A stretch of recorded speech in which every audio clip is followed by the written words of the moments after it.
So in this video, I wanted to do a review of the Vornado 660. That is their very popular large size air circulator. So the large has to do with the fan blade diameter.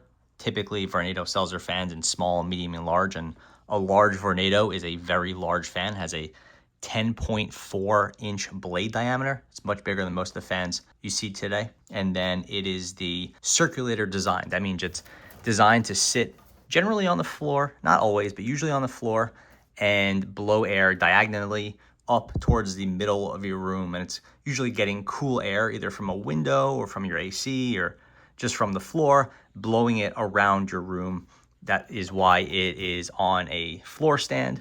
You could put it obviously on a desk or on a tabletop, but it's pretty large, so it's typically on the floor. You can go from 90 degrees to not quite flat, but a pretty shallow angle, and you could blow the air up into the center of the room and kind of cool the whole room if you kind of buy into the whole circulator design. You could obviously just blow air at you as well. The 660 is sold in white and black. It has this sort of angular design where the cowl is angled and it's not stepped like some of the other Vornado models.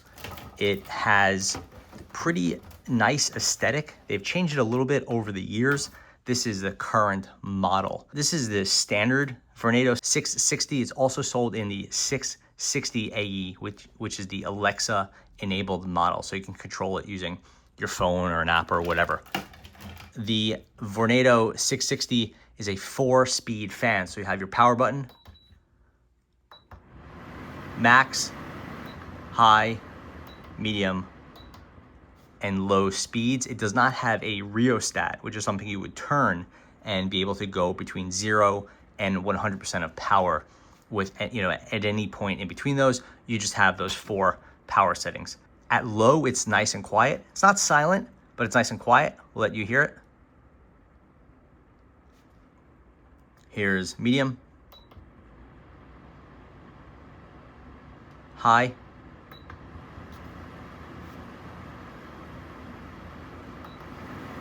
maximum. It's not a very loud fan. The nice thing about the diameter of the blade is that you can move a lot of air without it having to spin very quickly and build up a lot of volume. It's not as quiet as the DC models that Vornado sells, but it's also a good deal cheaper. Speaking of price, you could generally buy this one for about $100. Sometimes it's a little bit more, sometimes it's a little bit less. If you're looking for like an Amazon Prime Day or something like that, you could probably get this for $80 to $85. Typically, it's about $100 on Amazon and from the kind of online retailers.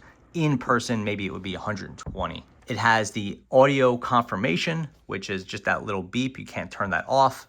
It does not have a remote or a timer or a sleep function or anything fancy like that. It's a pretty simple fan. On, off, high, medium, low, max. That's it. It does have a power cord, as you would suspect. The power cord is fixed, so you can't take it off and replace this or anything like that. It's not sold in a battery-powered model, the way we're starting to see from some of the new fan makers like Shark. It's just a fixed power cord. The power cord has a fuse in it, so a lot of the times that this is possibly going to break, it's usually a busted fuse, and you can fix that, which is really nice. Otherwise, it is serviced by a 5-year warranty.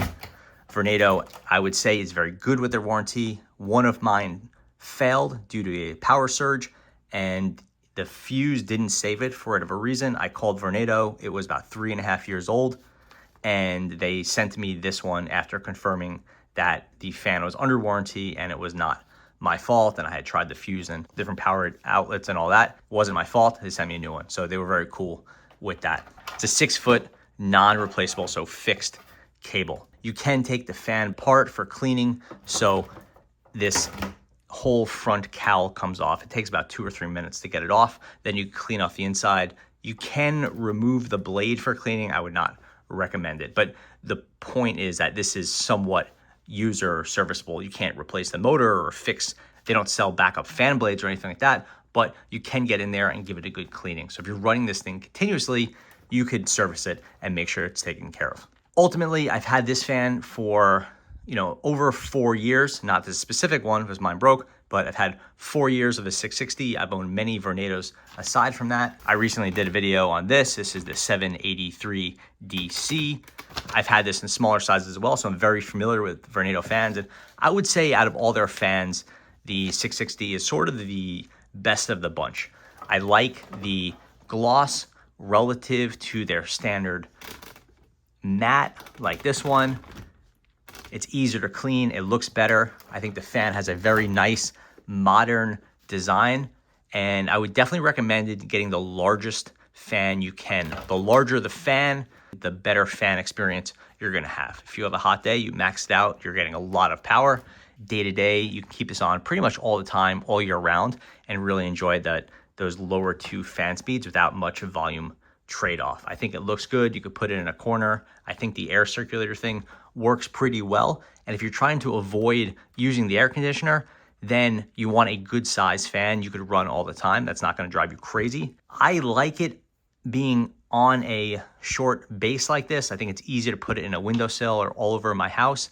Some people are going to want a pedestal fan like that 783 DC. I don't think it's worth it. This thing, you just put it on a tabletop, put it on a desk, put it in a windowsill, and you're good. You could even put it on the floor and aim it at you, and it's getting the job done. All of that, and you're getting this maximum size fan diameter, which is the #1 thing you want to optimize for, and you're paying under $100 for it. I think that's a really good way to go. There's very few fans sold today that are in a blade diameter this size that look good and have really strong performance like this, let alone made in the USA or really high-end performance. So I like the 660 a lot, and I tend to recommend it over pretty much any of Vornado's other models. This is definitely a quality fan and a good purchase for most people. As far as downsides go, I would say the main downside with this is that Vornado has not moved away from those fixed power buttons. I think it used to have 3 buttons or 3 fan speeds. Now it has 4. I really would like to see a 660 DC. That means it would have a lowest speed and variable speeds in between 0 and 100% power. That would make this more quiet and more energy efficient, and it would be worth the extra $15 or $20 that it would cost. I would be all over that. But the lack of a variable fan speed is my #1 complaint with this. Outside of that, I think this fan is pretty much on point and a really good value for the money. So yeah, that's my take on the Vornado 660. Definitely recommend this fan. Thanks for watching.